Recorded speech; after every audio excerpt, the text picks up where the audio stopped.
International Speaker Forum, and this was started by Simao, and now we are spread over to most of the International Speaker Forum for international.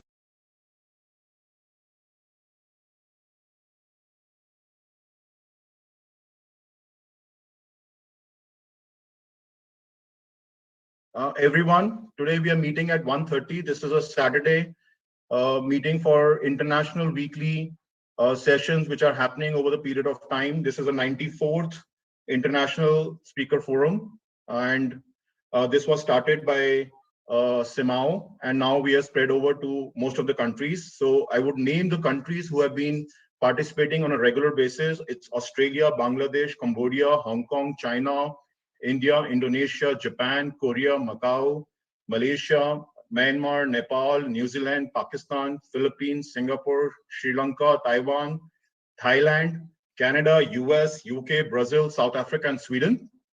And I would invite Dr. Veena Agarwal, Trustee for Heartcare Foundation of India, to invite the special speaker for today. Over to you, Dr. Veena. A good day to all of our guests from a very wet and cold day in Delhi.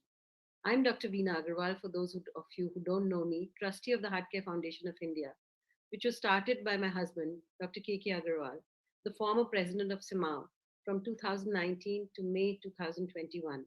It was under his leadership that these weekly meetings were started to discuss, learn, and share information about COVID from the various countries having representation in the organization.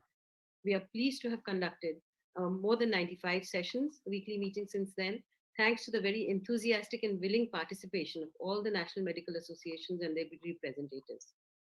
The strength of this platform is on display here with a guest speaker of the magnitude of Dr. Soumya Swaminathan, principal scientist of the World Health Organization, who has consented to grace this meeting with her wisdom. It is said that there are three essentials to leadership: humility, clarity, and courage. These qualities perfectly define a very special guest today. She not only embodies humility and gentleness, but has full clarity of the problem at hand and the courage to stand steadfast and committed in the face of such confusion and chaos that the world has witnessed since the pandemic started. Dr. Soumya Swaminathan is the chief scientist at the World Health Organization since March 2019. She's a pediatrician from India and a globally recognized researcher on tuberculosis and HIV.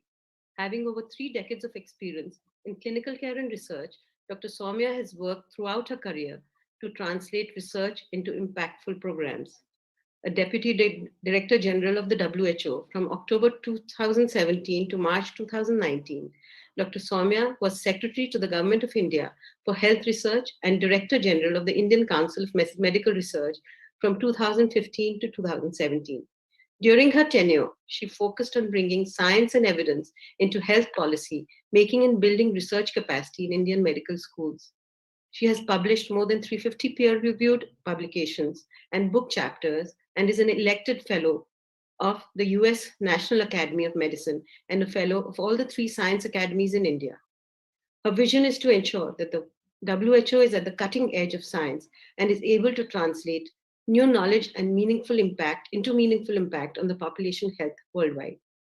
Dr. Soumya's contributions have won her numerous accolades during her illustrious career, the latest of which is the prestigious Tamil Nadu Chief Minister's Special Award for her impeccable role as COVID-19 advisor in 2020.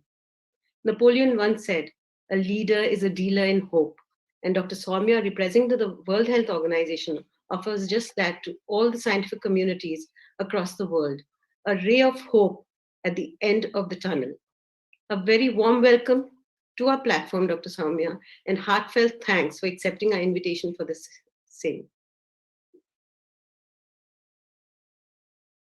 Thank you so much, Dr. Veena, for those very, very kind words. And let me pay my tribute to Dr. K.K. Agarwal, whom I knew well and with whom I had many interactions, especially when I was the DG of ICMR. And he obviously leaves a lot of legacy behind. And I'm glad that this forum is being continued and it will keep his initiatives and his memory alive. So what I would like to do today, perhaps, is to go over some of the recent updates on COVID-19, particularly with Omicron. Obviously, that's what is sweeping the world just now. And I'm going to try and share my screen to make a presentation. And then, of course, we can have question and answers.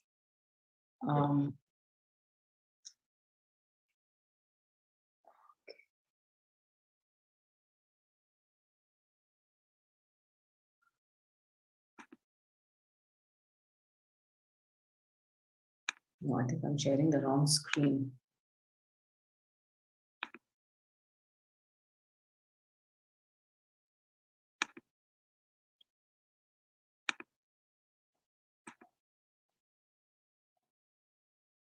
Okay, I need to put this in a slideshow and then we should be all right. Presentation view. Yeah. And yes, is it okay now? Absolutely. All right, great. So let's start with the epidemiological situation. And, as you know, WHO has countries reporting data to us on a regular basis. And we update our weekly epidemiological records every week. You can find this on our website. And you can see here from last week's report, the number of cases being reported on a weekly basis. If you see, even the scale of the graph had to be changed, the y-axis, because we had close to 18 million or over 18 million cases reported. And we know that that's just the tip of the iceberg because of the limited testing. So you can see that from the previous peaks where we had like 4, 5, 6 million a week, it's really gone the growth is extremely explosive. Now the deaths are shown in the black solid line.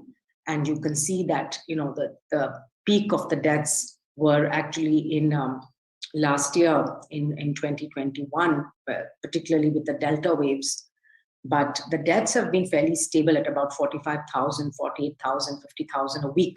Now, since October of 21, the global death rates have actually stayed fairly constant. I mean, there was a slight decline, and then you can see that the deaths are increasing now again.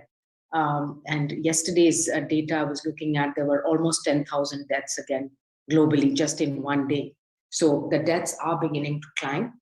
Cumulative cases and deaths, again, you can see the numbers here, but these are all underestimates because the true numbers, neither of infection nor of deaths, are actually known, and one has to estimate these. And then we split it by region. You can see that different regions have actually behaved in different ways in terms of the peaks and waves that we've had. India and other Southeast Asia countries are in the Southeast Asia region. You can see the Delta wave, last year, and now the Omicron wave that is in full swing. Africa is the one region where the cases declined last week. All other regions had some increases in cases, but Africa started the wave earlier, and so they've started to see the decline. And the decline also seems to come faster than the previous variants. Now, if you look at the variants of concern in the last 30 days, and you see that, as you know, we have 5 variants of concern. And it also depends on the amount of sequencing that's being done in countries and the type of sequencing that's being done. So in some countries, like the UK, right from the beginning, they've had a large proportion of cases sequenced. But in the majority of other countries, like there's less than 1% of cases actually that are sequenced. And also the sequencing strategy of countries, like if you're focusing only on travelers or if you're focusing on certain high-risk groups, you may get slightly different varying results. But what this slide actually shows is that over the last few months, if you look, yellow was the Delta. So clearly Delta was predominant globally in all countries that were sequencing. In some countries, you can see that there were other variants also earlier, which all got overtaken by Delta. And then you see in the last 2 months, the green, which is the Omicron, absolutely rapidly taking over. And today it is globally accounting for over 99%. So if you look country by country, there'll be some variations. and particularly Latin America has had other variants circulating, like Gamma and Mu. And this again is a prevalence of Omicron. Now you see large areas of gray. Many of those countries actually are not sequencing at all or very minimally. But in countries that are sequencing, you can see that Omicron is predominant. So there's no doubt about that. What do we know about Omicron? So if you look at something called serial interval, which is the time between one case and the next, it looks like there is a reduction in the serial interval. And this has come from some of the contact tracing studies, which looked at Delta, looked at Omicron, and it looks like it may be 20 to 40% shorter than the Delta. And this is why you see very quickly somebody in the family gets infected, and then within a couple of days, you'll see other family members or other contacts getting the infection. Again, when we look at the transmission, the capacity for transmission, or looking here at the change in the RT of Omicron relative to Delta by region, and this is based on data in GISAID, which is a platform that has these sequences. We see again that there's a tremendous increase, 200, 300%, or even in Africa, they reported over 500% increase in the relative RT compared to Delta. So clearly it is more transmissible, probably in the region of 3 to 4 times more. So if we can summarize that Omicron is now nearly present in all countries, rapidly replacing Delta. Levels of transmission are higher than ever seen before, with substantial growth advantage over Delta, largely driven by immune evasion. There are other properties of this virus. One is, of course, the increasing capacity, because it has now found another way to bind to the cell receptors. The second is the immune evasion capacity. Because of the mutations combination it has, it's able to evade both natural immunity and vaccine-induced immunity. And the third is that it could be more in the upper respiratory tract. It prefers staying in the upper respiratory tract, so it could be even easier to transmit. What we are observing is that overall, at the population level, it is of lower severity. So there's a lower proportion of hospitalized patients and lower proportion of deaths compared to the Delta variant. But because you're seeing these numbers, tremendously high numbers, there are increases in hospitalization. Many countries' health systems are getting overwhelmed, particularly since many healthcare workers are getting infected and then they're out on isolating. And then we'll talk a little bit about vaccines and their effectiveness, but definitely the effectiveness against severe disease is preserved to a larger extent. The effectiveness against actually getting a breakthrough infection is quite low. Let's talk a little bit about public health and social measures, because there's always a huge debate, and this is where there's always a lot of confusion about what measures should be put in place or should not be. Essentially now, over the last 2 years, we know that there are many what we call non-pharmaceutical interventions. These are at the individual level, like wearing a mask or washing your hands, respiratory hygiene, maintaining distance. And there are societal interventions, obviously, where you try to reduce the interactions of people. Now, this goes all the way from no restrictions to extremes like lockdowns. What we do know is that these need to be adjusted based on the situation at the country level. And you have to balance the livelihoods of people, the economic impact, with the transmission of infection and its health impact. One thing that we do recommend is that communities should be engaged, they should be consulted, so that they understand why certain measures are being put in place, for how long, based on what criteria, and when will they be adjusted, etc.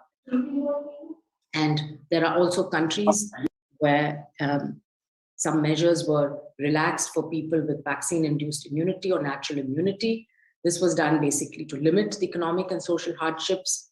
But again, with Omicron, we know that even if you're vaccinated, you can get a breakthrough infection, and the vaccines are not actually that's successful in preventing infection. So again, one has to think, it's not, so we cannot take it for granted that because you're vaccinated, you're going to be protected, and therefore you can drop all the other measures like wearing a mask. And of course, then there are things like mandates, vaccine mandates, etc. And we have guidance on all of this because it involves a lot of both technical but also ethical considerations.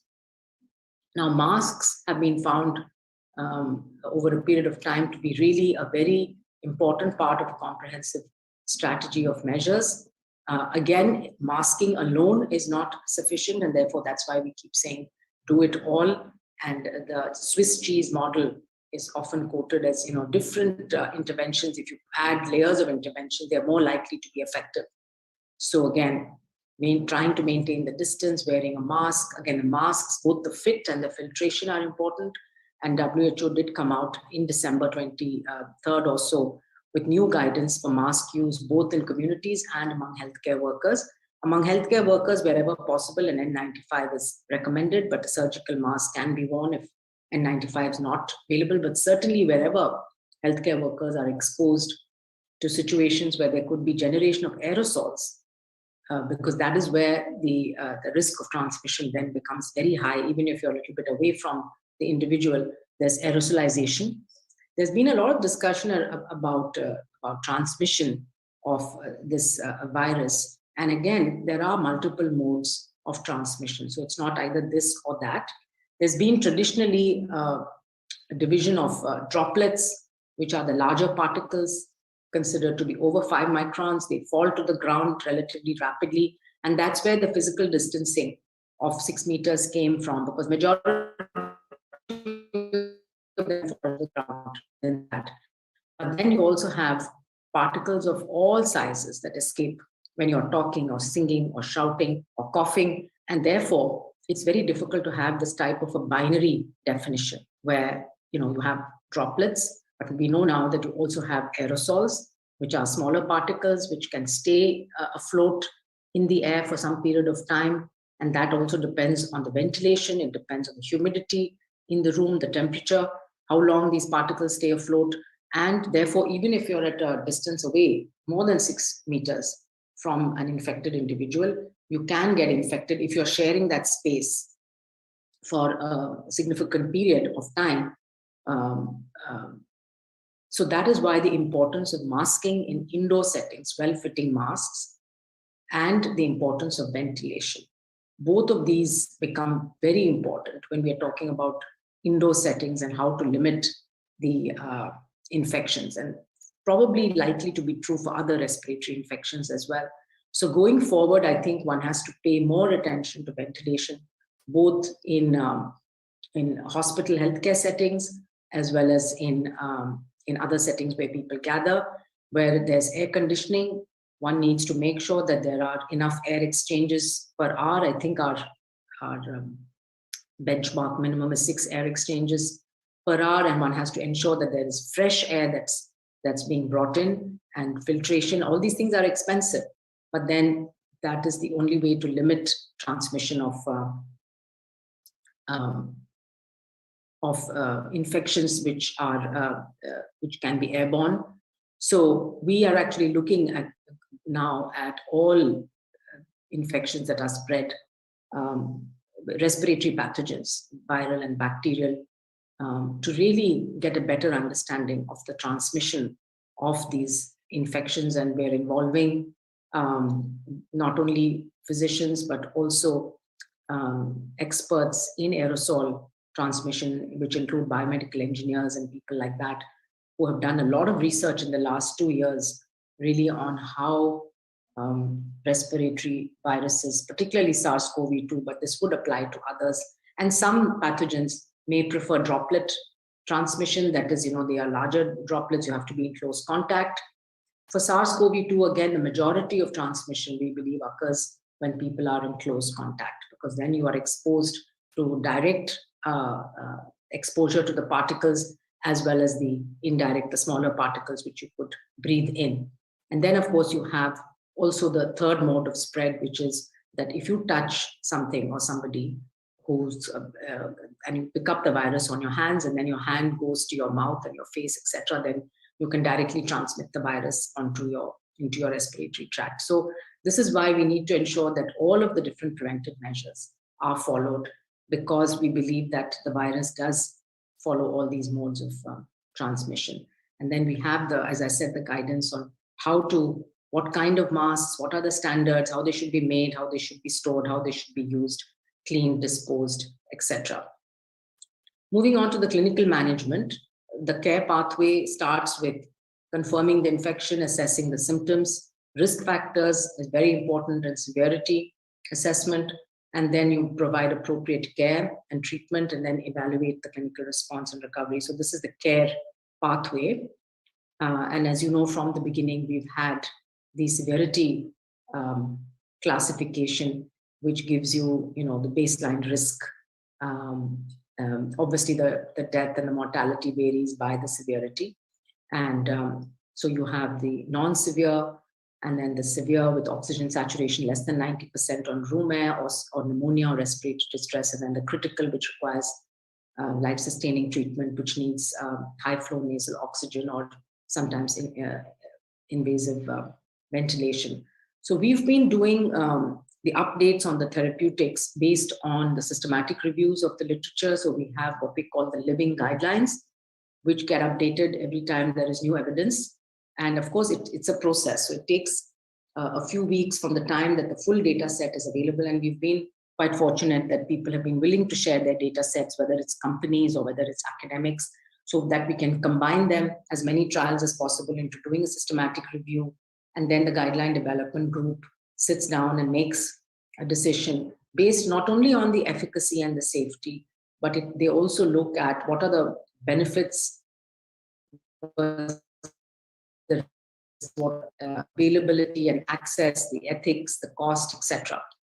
So the latest guidelines updates are for the use of baricitinib in severe and critical COVID. As you know, this is an oral tablet available as a 14-day treatment course. It could be an alternative to these IL-6 inhibitors, which have to be given IV.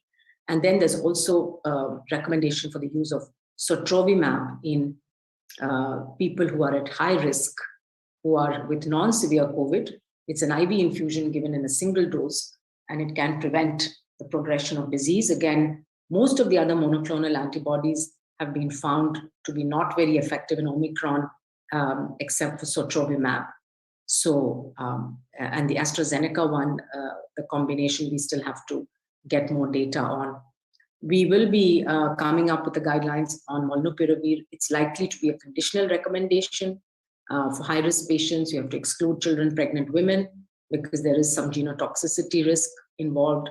We also need to monitor resistance in the community, and we need an active pharmacovigilance program. So there are a lot of conditions around how molnupiravir should be used, and it should not really be used widely in the community till we set up these systems to monitor both the safety as well as the emergence of resistance, because as you know, viruses can very quickly become resistant, especially when a single drug is used for treatment. Right now, we're also looking at the combination nirmatrelvir ritonavir, that is Paxlovid from Pfizer. So there will be the group that will meet on the 7th of February to review the data and make the recommendations. We're also looking at fluvoxamine. There's some clinical trials which have looked at that, at heparin, different doses. And we keep on looking at the previous drugs also, like remdesivir, like ivermectin, others, wherever there is new data coming, if it needs to be updated, it gets updated. Then, so I told you these are the living guidelines, and the 8th version was just last week, and now it has 14 recommendations, including 3 new recommendations. There are 2 Janus kinase inhibitors for which there is a recommendation against, I don't remember the names, yes, ruxolitinib and tofacitinib. So there is a conditional recommendation against, and you can see that for some of them, it says it should be used only in the context of clinical trials, like ivermectin, like even for convalescent plasma, etc. And then you have strong recommendations. You have corticosteroids, which still stands. It was the first one. It continues to be very highly effective and recommended. IL-6 receptors blockers, and then now the baricitinib. And then you have the other monoclonal antibodies, which have more weak or conditional recommendations. Moving on to children, we've seen from the beginning that the global cases that have been reported have been less in children, and if you look at age-wise, then least in the less than 5 years, and then 5 to 14 and 15 to 24 years. So you can see the proportion there of global cases and the number of deaths. We have this reporting system on cases and deaths, and then we have also a reporting for clinical. We have what is called the WHO clinical data platform, and that's we encourage countries, doctors, hospitals to report cases, because that's the way we can learn more about the clinical manifestations of COVID. So if you look at the proportion of deaths, then in children under 5, 0.1%, and also 5 to 14, 0.1%, slightly higher in the adolescent age group, but still extremely low proportion of the total global deaths have occurred in children. And this is why we say that children are at much lower risk of getting severe disease. They do get infection as commonly as adults, but very rarely do they end up with severe disease. So what about vaccination in children and adolescents? There are still studies that are undergoing the risk-benefit assessment. As I mentioned, children can get infected and transmit the virus. Adolescents with underlying conditions are at higher risk.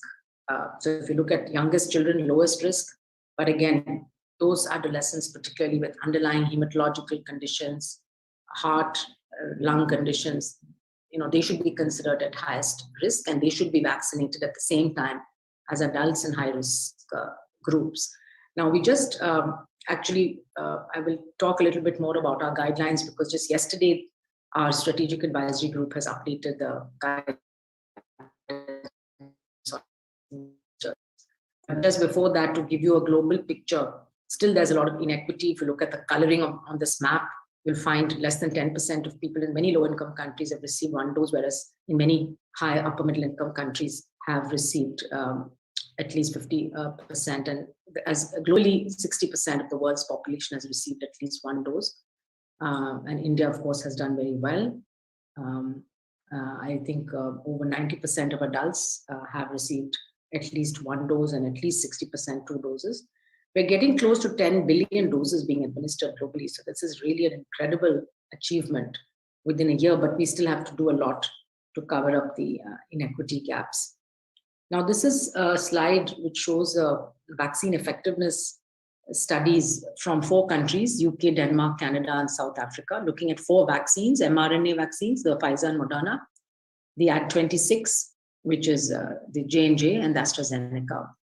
And if you look at the top graph here, you can see that the darker squares are Delta, and then you have the lighter ones, which is Omicron. So after a 2-dose schedule, and these are weeks since the time the person has received the second dose. So if you go to, let's say, 25 plus weeks, that's after 6 months, the vaccine effectiveness against Omicron is extremely low. Now here we're talking about symptomatic infections. And then after you boost with either Pfizer or Moderna, you'll find that the vaccine effectiveness goes up, both for Delta and also for Omicron. It goes to about 80% or so. Now again, the follow-up is only till 10 or 12 weeks, so we don't know the duration of how long this booster will last. This is with 2 doses of Chadox, that is AstraZeneca, with an mRNA booster. So again, if you look at over 6 months, even from the beginning, you find that the efficacy against symptomatic infection is lower, much lower for Omicron than it was for Delta, and by 6 months it disappears. But this can be boosted with an mRNA, and then you're back up to about 60 to 70% efficacy here.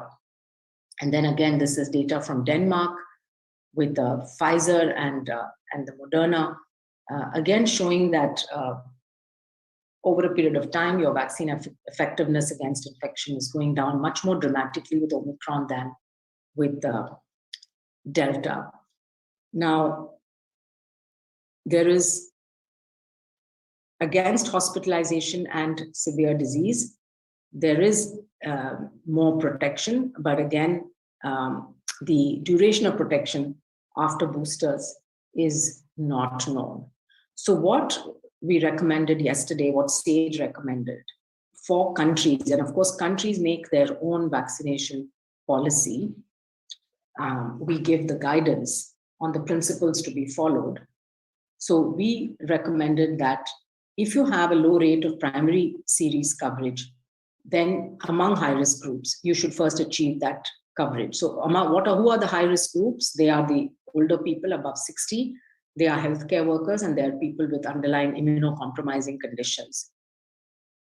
And when countries have achieved a moderate to high coverage in the high-risk priority groups, then you can start using the vaccine supplies to provide boosters to those high-risk priority groups, even before offering vaccine doses to low priority groups. So what I'm saying is that if there are limited stocks of vaccines in a country, our goal, what is the goal of vaccination? First goal is to prevent deaths, to minimize the number of deaths, to protect the health system, because we don't want hospitals to be full of patients, sick patients.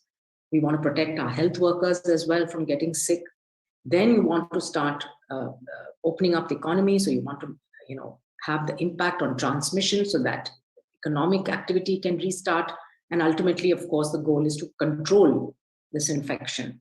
And right now, these vaccines that we have, particularly what we've seen with Omicron, are still very good at protecting against severe disease, but not so good at protecting against infection. So we have to wait for the next generation of vaccines, which will include nasal vaccines and other vaccines, which will provide better protection against infection. Then we can start thinking about the control part of it. So right now, I think we are still globally at a stage where we have to focus on reducing death.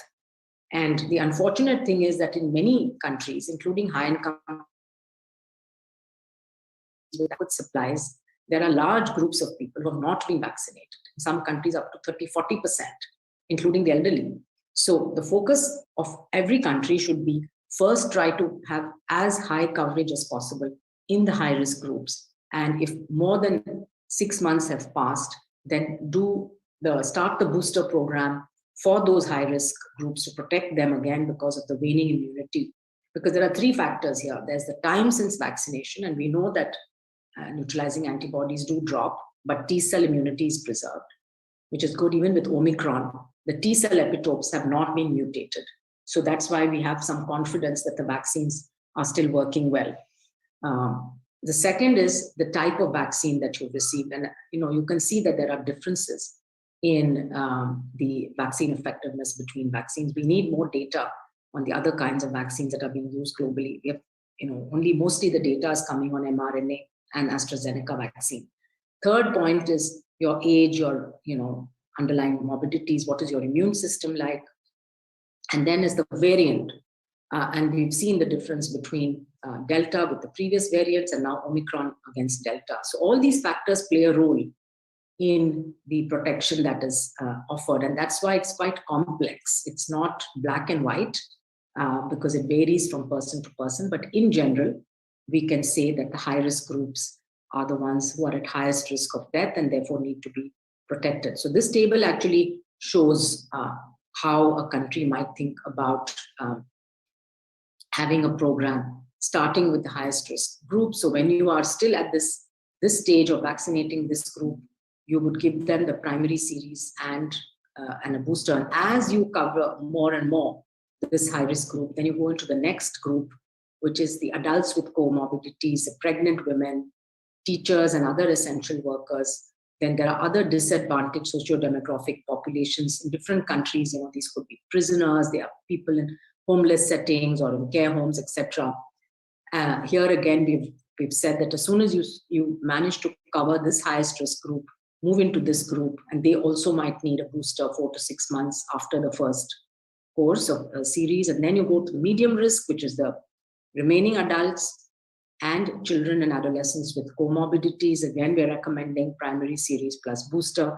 And in the lowest risk group, which is healthy children and adolescents, that is children above 5, so 5 to 12, 12 to 17, we're recommending the primary series, but at this point, there is no evidence that a booster will be needed, and we don't know at what time and if at all it's going to be needed. So then the other recommendation that was updated yesterday was on Pfizer, reducing the age of eligibility down to 5 years. There's a reduced dosage for children 5 to 11, it's 10 micrograms, and for 12 to 17, it's 30 micrograms. And then you have the, for the booster for using Pfizer, again, it's the same, start with the highest priority risk groups, 4 to 6 months after completion of primary series. And the objective is restore the vaccine effectiveness of the 2-dose primary series. And we will keep updating each individual vaccine product as we get data from the companies.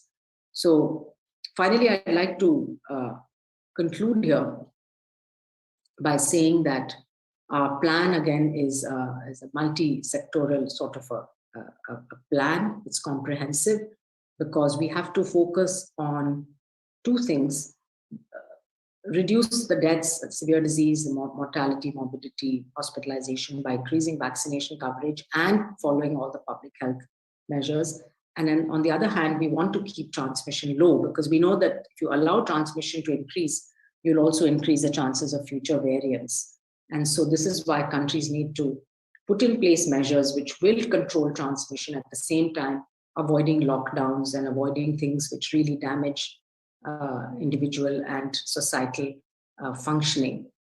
I just wanted to mention that we have set up this mRNA technology transfer hub. It's been set up in South Africa. That's the hub. And from there, we will be transferring technology of mRNA vaccine, how to make an mRNA vaccine, to countries which have already applied to us for receipt of this technology. And hopefully we can therefore expand manufacturing capacity around the world, because we've seen that manufacturing of drugs, diagnostics, vaccines is limited to few regions, few countries, and this actually has impact on global equity. So we need a collective response. It has to be not only at the national level, but at the global level. There needs to be sharing of data, of surveillance, as well as some sort of a global agreement on decision-making.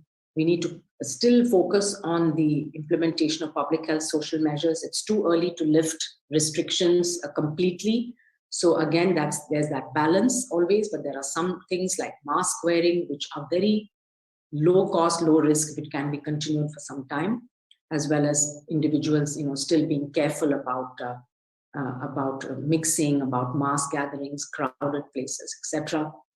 We need to continue to support research on vaccines, therapeutics, and diagnostics, because I haven't spoken about diagnostics, but I must say that there's also a huge shortage of diagnostics and of testing in many countries, and that is one reason why the numbers are so varying from country to country. It really depends on how much you're testing. We do have a benchmark of 100 tests per 100,000 people per week, and that is not being met in many countries. We need to strengthen our workforce, build that resilience into the system, because we know how workforce has really been overburdened during the last 2 years. And we need to continue to prioritize opening up of educational institutions, of schools. We have said from the beginning that schools should be the last to close, the first to open, because the kind of downside, the risks of closing schools, the kind of impact that it's having on children is not commensurate with any of the benefits of keeping schools closed. And we've seen in many countries, including India, where schools were closed for a long period of time, that the seroprevalence in children is as high as the seroprevalence in adults. So it did not prevent children from getting infected. It only prevented them from having access to education, to social support, to nutrition, etc. So we really need to prioritize within a country what should be closed, what should be open, where should there be restrictions, etc. Because we have to minimize the damage and maximize the benefits. So I've come to the end of my my presentation, and I'll turn it back to you, to Saurabh, to continue with the session. Thank you. In presentation. And I would like to highlight the presence of Dr. Heidi Stensman from World Medical Association and Dr. Chong. He's a chair for CIMAO.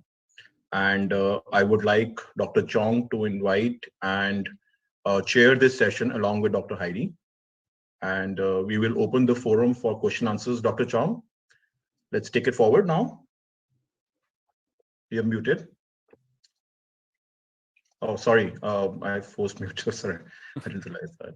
Okay, yeah.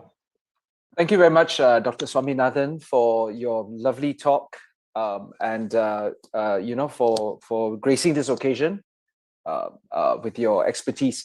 Can I just open the? I'd like Dr. Steinmarin to say some words, please. Thank you so much, and thank you for this talk. I made several notes during the time, and there are several very crucial points that you make here. We are very, very thankful in the medical community that you do this work, first of all, and especially in science, so we can follow it tightly. We're all very engaged.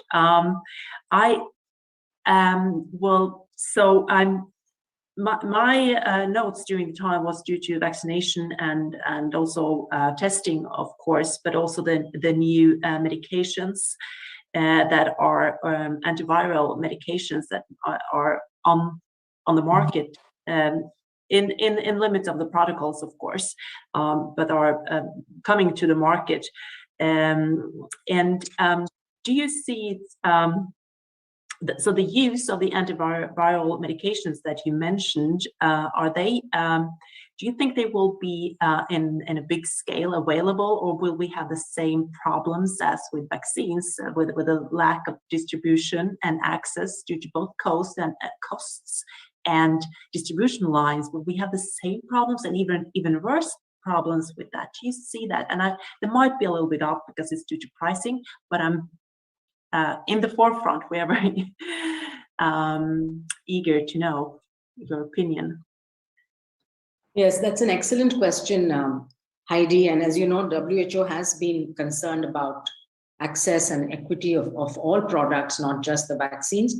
So what has happened is that both Merck and Pfizer have entered into an agreement with the Medicines Patent Pool for sharing of the license for making of these drugs. So for molnupiravir, for example, there are already at least a dozen companies around the world, including in India, generic companies that are manufacturing it.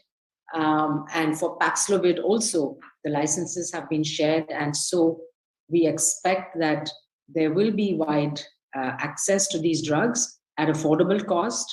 Of course, there are geographic restrictions that these companies place when they do the licensing. So in the case of molnupiravir, I think it's 95 countries, and for Paxlovid, it's 105 countries, something like that. But which includes all low and low middle income countries. So there are some upper middle income countries that may not be able to afford it and so on. But anyway, that's the licensing arrangement. So as far as possible, we try to ensure, and we really encourage companies to enter into these type of licensing agreements so that there can be broader access. So far, none of the vaccine companies have done it, but it's good that for these oral antivirals. The issue with molnupiravir is that it has some questions around both the toxicity, but also the emergence of resistance. And that's why we are being a bit careful, saying that there needs to be a monitoring system in place before this is widely used, because very quickly we might end up in a situation where the virus is resistant.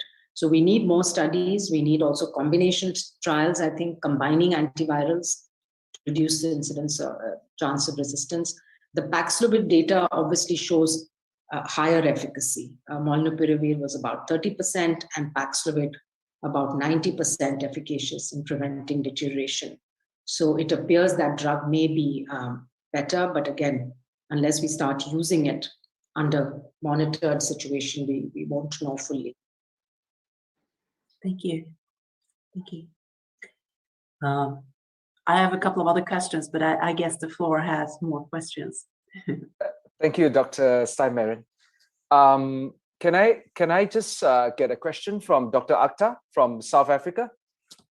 He's been in the midst of these, Omicron explosion. So, Dr. Akhtar, can we have your question, please?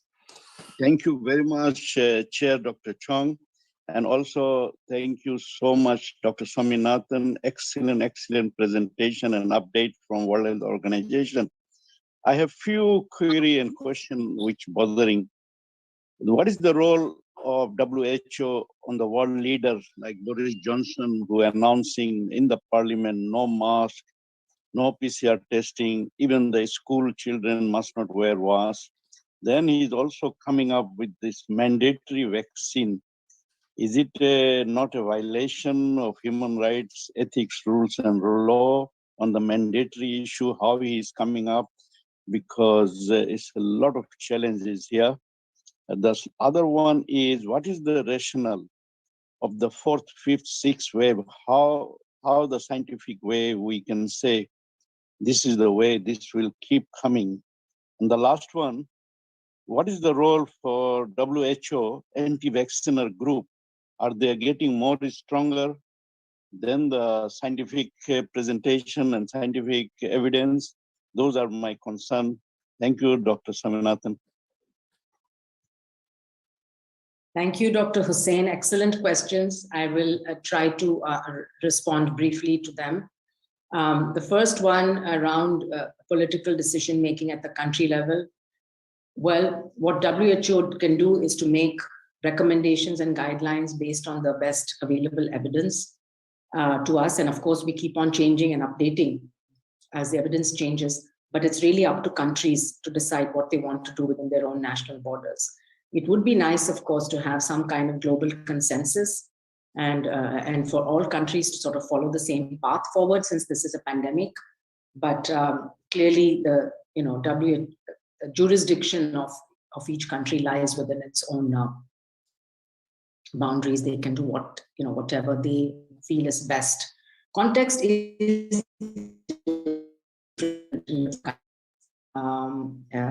and so all we can do is advise on what we think is the best way forward.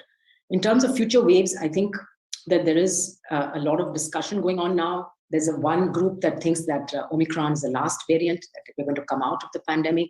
We are not convinced that that is the case. We believe that there will be more variants of concern emerging.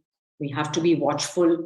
We have to do everything possible to keep transmission low. We shouldn't give the virus an opportunity to mutate further. Unfortunately, it is growing very rapidly right now. And hopefully, what I hope will happen is that there will be enough immunity at the population level because of vaccination and because of previous exposure, that we will be able to withstand future waves, that it won't cause the same kind of crises situation it caused in 2021. The COVID virus is here to stay. I think that's absolutely clear. It's not going anywhere.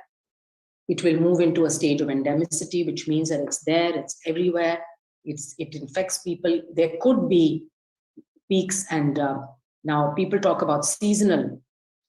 This virus has not been seasonal in the sense it's come in the summer, in the winter, in all seasons. So it's not behaving like influenza in that sense. But what could happen is that every time it mutates and it causes a new strain, maybe there will be a localized epidemic or an outbreak. And this again will depend on many factors. So it's very hard to predict. But the severity of the pandemic should definitely reduce in 2022. But we are not out of the pandemic. And that's why we feel it's premature to sort of lift all restrictions and say everything is over with Omicron. It's not going to be, and we shouldn't fall into that trap. On your third question of vaccine mandates, it's a big debate. And in fact, we have a very nice guidance that we produced. Our bioethics experts got together and they have come up with a publication on ethics of mandatory vaccination. So there are situations where it could be needed and it could be done.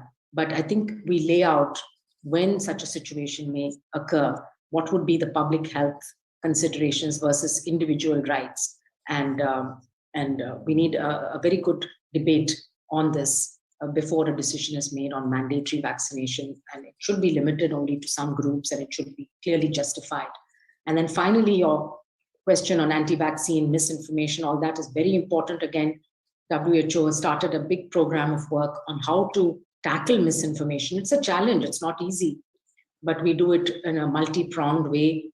Firstly, by providing as much information as we can, credible information, easy to understand to the public. And secondly, to work with the big tech companies, particularly the social media platforms, to try to reduce the amount of misinformation that is spread through those platforms. Thank you, Dr. Swaminathan. And can I have Dr. Bukhari with his question, please? Thank you very much, Chong, and thank you very much, Swaminath, for giving the update and nice presentation. Your shorter clips are very popular in Pakistan. I am Professor Bukhari from the Pakistan, but it is my first time interaction with you. My first question is that the transmission, the spread, the symptom, and the outcome and the management of this Omicron is different as compared to the all previous variant of concern. Why not the WHO change the name from COVID-19 to COVID-21, or from SARS-CoV-2 to 3, because not only there are 50 mutations and one insertion, especially 27 in this one. This is my first question. The second question is that, do you think this is a biological control, and this will, the Omicron will finish all other variants, and it will act like a natural vaccine? Because we are looking in Pakistan from the last 2 weeks, no doubt the data is raised about 10 times, but people are coming and going within 3 days without any mortalities. Thank you very much. Thank you, Dr. Bukhari. Okay, so I think changing the name and all that is something that we have committees that look into it. You know, we have a group of experts which has a lot of virologists and other experts from around the world, and they will tell us if the virus has changed enough that we need to change its name. So we will continue to follow that. And on your second question, I think I answered it previously by saying that we cannot, I know that many people are saying it's done. Omicron is going to immunize all of us. It's a natural infection, natural immunity. Well, let's hope so, but let's not presume that that is the way it's going to happen. You know that this virus has surprised us. Every time we think we know something, it changes and it does something completely unexpected. The Omicron variant, no scientist had predicted that it could happen. People thought the Delta would, somehow change a little bit. This Omicron came out of the blue. Yes. And therefore, I would be very hesitant to make these kind of predictions and be confident about predictions. No, let's continue our surveillance. Let's keep up the measures. Let's work together to come out of this. Still 45, 50,000 people dying every week. So we are not out of the pandemic. Thank you, Dr. Bukhari. Dr. Swaminathan, I mean, philosophically, we've erected a wall of several billion people vaccinated against the virus, and still Omicron and Delta managed to penetrate their way through that wall. I mean, it's clearly something that we all have a huge respect for. Dr. Stensmeren, you had a question just now? Yeah, but I think it's partially being answered, but I can bring it up again. It's about the question about the virus going, or the situation going endemic instead of pandemic. We have seen several countries stop testing partially and referring to widespread mild symptoms of Omicron, and it spontaneously, my comment is it's very premature just to tell. But do you have you touched the subject earlier, but could you give a comment about this prediction of going endemic instead of pandemic? Thank you. Yes, Heidi, that is the direction of travel. I think we all agree that we're on the path from pandemic to endemic. But different people understand endemic in different ways. Some people think endemic means it's gone away. It's not a problem. We know that we have many diseases that are endemic, which are a huge problem. TB is endemic, influenza is endemic. We have a lot of endemic infections. So it only means that it settles down into, it becomes part of our routine life, and it settles into, I think, a level at which society can manage it, that we learn to manage and live with it. It does not disrupt our lives. And that's what I think many countries today are trying to get to, that balance, trying to think about how are we going to live with this. And it's good to think about it, because for me, like keeping schools closed for 2 years, I mean, I think we've done so much damage, and we should not think of that as the way that we're going to manage this infection. So there are things that we have to take today on board, things that we've learned, and apply them, and do the ones, like I mentioned, the most effective measures. So rather than telling everybody, take your masks off, let's keep our masks on, for longer. Let's try to limit transmission. Let's each of us do our bit. If we are sick, let's stay at home. Let's not go into work. If you're somebody who can work from home, fine. But there are many people who cannot work from home. They have to get to their workplace. And the sad thing is that this pandemic has affected the poor much more than it's affected. So it's brought out the inequities. And I think we have to keep in mind, what is it going to do to the poor? What's it going to do to nutrition? What's it going to do to diseases like TB and NCDs? And the lack of access to healthcare has killed many people. We were only tracking COVID deaths. We're also now trying to do this estimation of excess mortality. And we know that the true excess mortality is much higher than the reported deaths, and that many people might have died of non-COVID conditions because they did not have access to healthcare during this period. So I think the discussion at the country level on how do we keep our society functioning, how do we keep our health system, and at the same time manage COVID, which is not going away. There could be another variant. What will we do if there's another variant? Of course, we are, I think, in a way quite lucky that Omicron turned out like this, that it has a much less severe disease outcome. We don't know if the next variant will be the same, unfortunately. And this is why it is unpredictable. And so we have to plan for scenarios for the future and have a plan. Thank you very much. Prof. Arun, you have a question?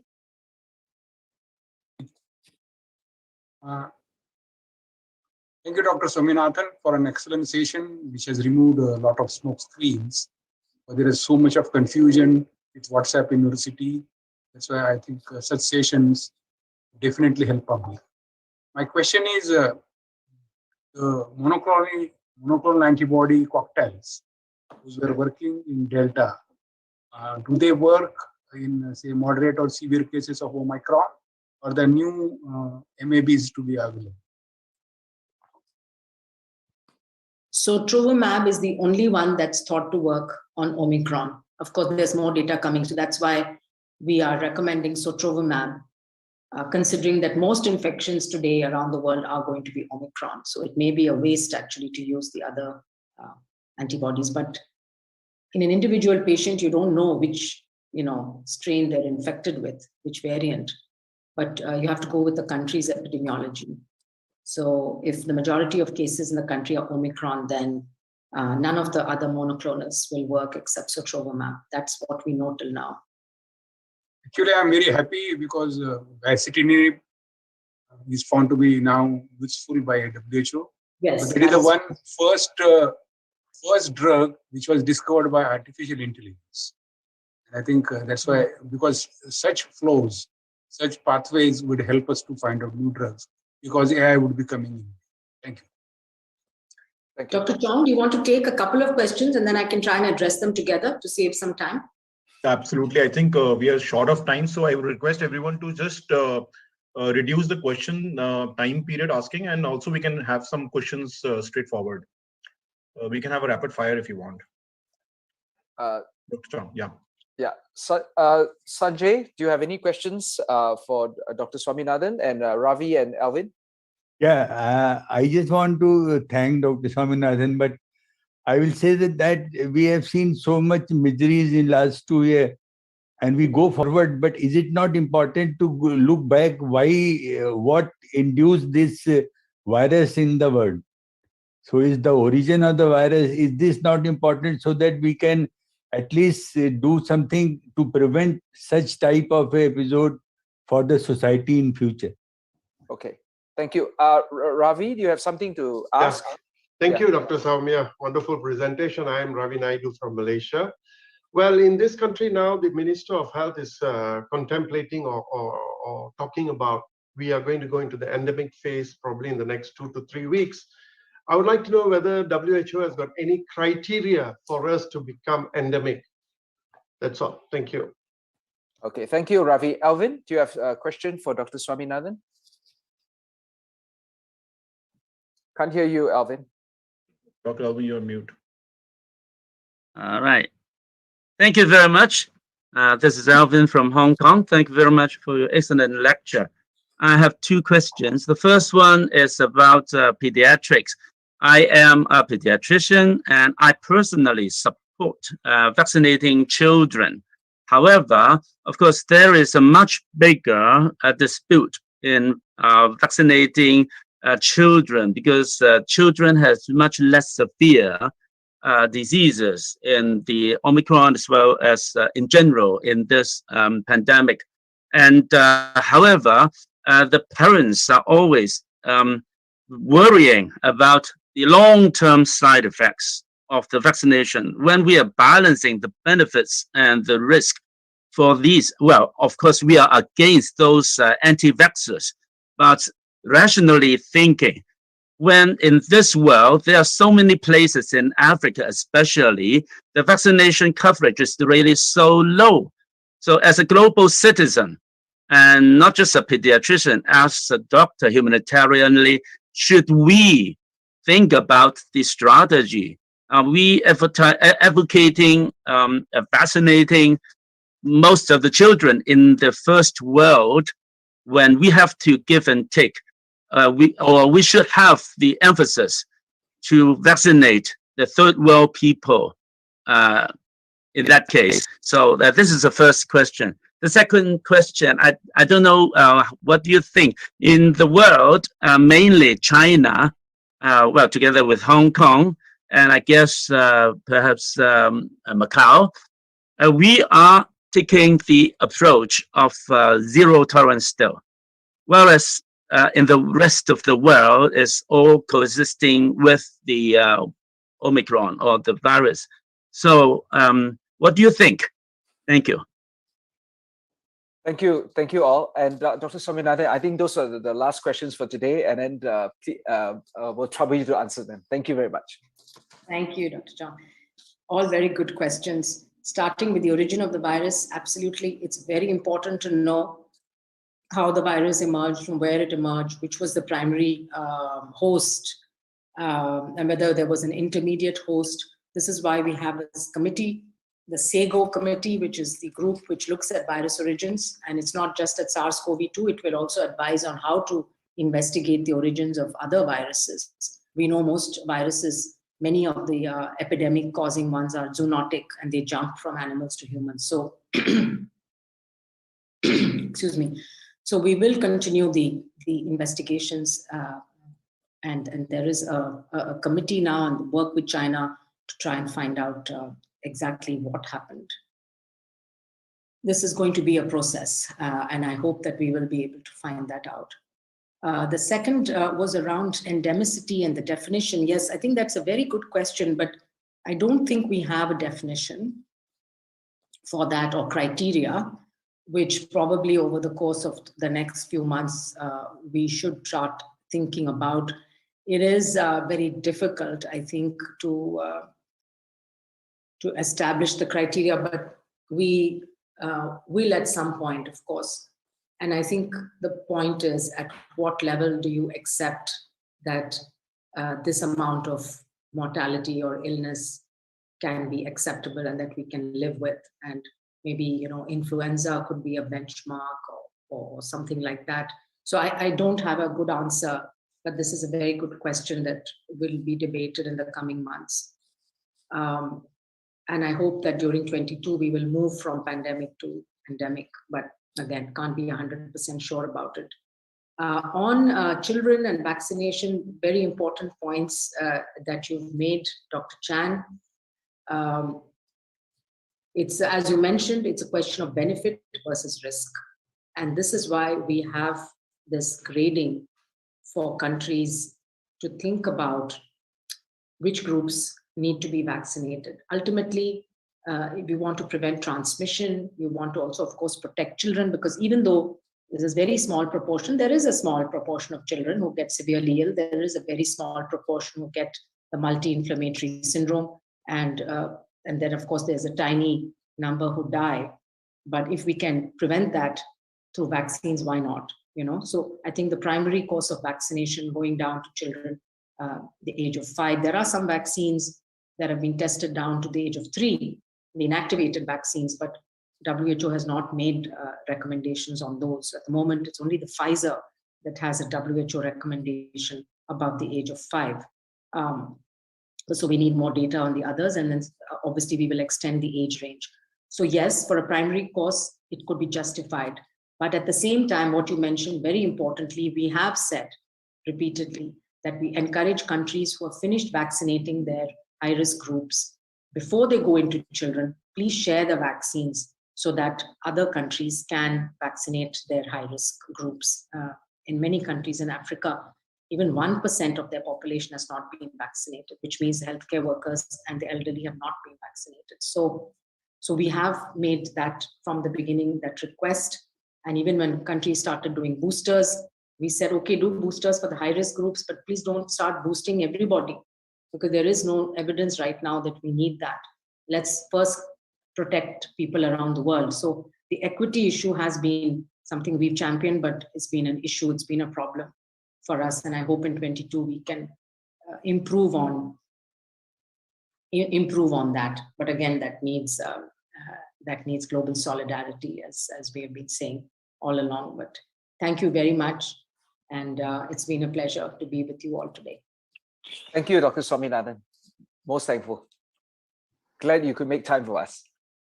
Thank you. So we would like to end this session. I would like to invite Dr. Veena for closing remarks and thanking Dr. Swaminathan, and then we will close the session. Dr. Veena. It was an absolute delight to be listening to you, Dr. Swaminathan, and getting more insights through all the various questions that were asked by the various country representatives. And these are all the problems that we are also facing in India, especially for the school children not going to school. The principals are just sitting there, the teachers are sitting there, and there's kind of a hysteria amongst parents not wanting to send their children to school. So we are looking to addressing that through various campaigns through a foundation. And it's been a delight, and thank you so much. And I hope that you will be available to us and be graceful enough and kind enough to come to our platform again whenever we need you. Thank you so much, and all the very best. Definitely. Thank you so much. Thank you. Thank you, everyone, for this wonderful session of 94th episode. We are closing today. We will be live again next week, same time. Sorry, it's the same day, but it will be 9:30 a.m. Yes, Thank you very much.